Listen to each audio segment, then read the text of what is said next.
ఓం శ్రీ గురుభ్యో నమః. ఓం శ్రీ మాత్రే నమః. జై శ్రీరామ్. జనవరి 22 మన అయోధ్యలో రామయ్య తండ్రి యొక్క ప్రాణ ప్రతిష్ఠ జరిగిన వైభోగంగా అందరికీ శుభాకాంక్షలు తెలియజేస్తున్నాను. ఈ ఫిబ్రవరి మాసంలో రాశి ఫలాలు ఎలా ఉన్నాయో తెలుసుకుందామా? మరి సింహరాశికి ఫిబ్రవరి నెలలో ఎలా ఉందో ఇప్పుడు మనం తెలుసుకుందామా?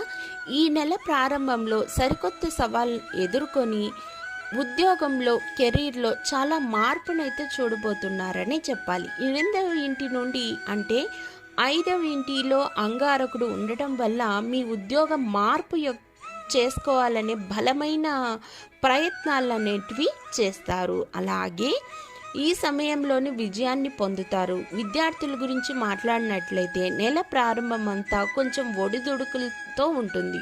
శుక్రుడు మరియు కుజుడు 5వ ఇంట్లో ఉండటం వల్ల చదువుపై మీ ఏకాగ్రత కొంచెం తక్కువగా ఉంటుంది. మీరు బాహ్య ప్రపంచంలో ఎక్కువగా గడపడానికి ఆహ్లాదకరంగా ఆసక్తి చూపిస్తారు మరియు ప్రపంచంలోని భౌతిక ఆలోచన మిమ్మల్ని ప్రభావితం చేస్తుంది. దీని కారణంగా మీరు విద్యలో అడ్డంకులను ఎదుర్కోవచ్చు.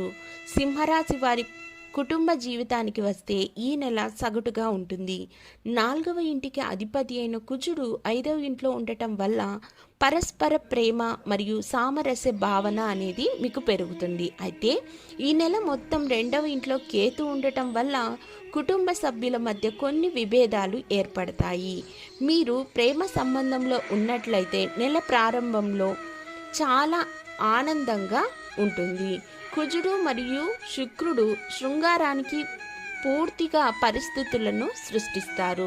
సింహరాశి వారి నెలవారీ జాతకం అయితే చూసుకున్నట్లయితే ఆర్థిక అంశానికి సంబంధించి నెల ప్రారంభంలోనే సగటుగా ఉంటుంది. ఒకవైపు కుజుడు మరియు శుక్రుడు 11వ ఇంట్లో 5వ ఇంట్లో ఉన్నారు. కానీ మరొక వైపు సూర్యుడు మరియు బుధుడు 12వ ఇంటిలో దృష్టి పెట్టడం వల్ల ఖర్చులు పెరుగుతాయి. ఆరోగ్యపరంగా ఈ మాసం మిశ్రమ ఫలితాలనైతే ఇస్తుందనే చెప్పాలి. 6వ ఇంటిలో సూర్యుడు మరియు బుధుడు ఉండటం వల్ల శారీరక సమస్యలకు చోటు అనేది రాబోతుందనే చెప్పాలి. కానీ అవి వాటంతటవే దూరం అయిపోతాయి, మిమ్మల్ని పెద్దగా ఇబ్బంది పెట్టవు.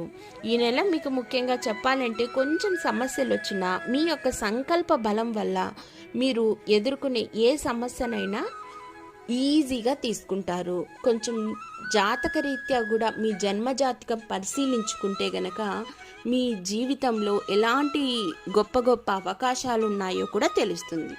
అలాగే ఈ నెలలో మీరు చాలా గొప్ప అవకాశాలు కెరీర్ పరంగా, వ్యాపార పరంగా, కుటుంబ పరంగా వృద్ధి చెందాలని చాలా ప్రయత్నాలు అయితే చేస్తాయి. ఆ ప్రయత్నాలు సఫలం కావాలంటే మీరు ప్రతిరోజు ఉదయం గోమాతకు గ్రాసం సమర్పించడము, కుక్కలకు ఆహారాన్ని ఇవ్వడము, చీమలకు చక్కెరను ఇవ్వటము, లేదా గురువు అయినటువంటి దత్తాత్రేయ స్వామి కానీ, సాయిబాబా కానీ, లేదా దక్షిణామూర్తి కానీ, మీకు ఇష్టమైన గురువు ఎవరైనా సరే ఆయనకు నమస్కరించుకొని ఆయన రూపంగా ఉన్న దేవుళ్ళను గనక మీరు పూజించుకున్నట్లయితే ఆ గురుడు అనుగ్రహం కలిగి మీ జీవితంలో కొత్త మార్పులు వస్తాయి. కొత్త వ్యక్తి రాక వల్ల మీ జీవితం చాలా సంతోషంగా ఉంటుందనే చెప్పాలి. ధన్యవాదములు.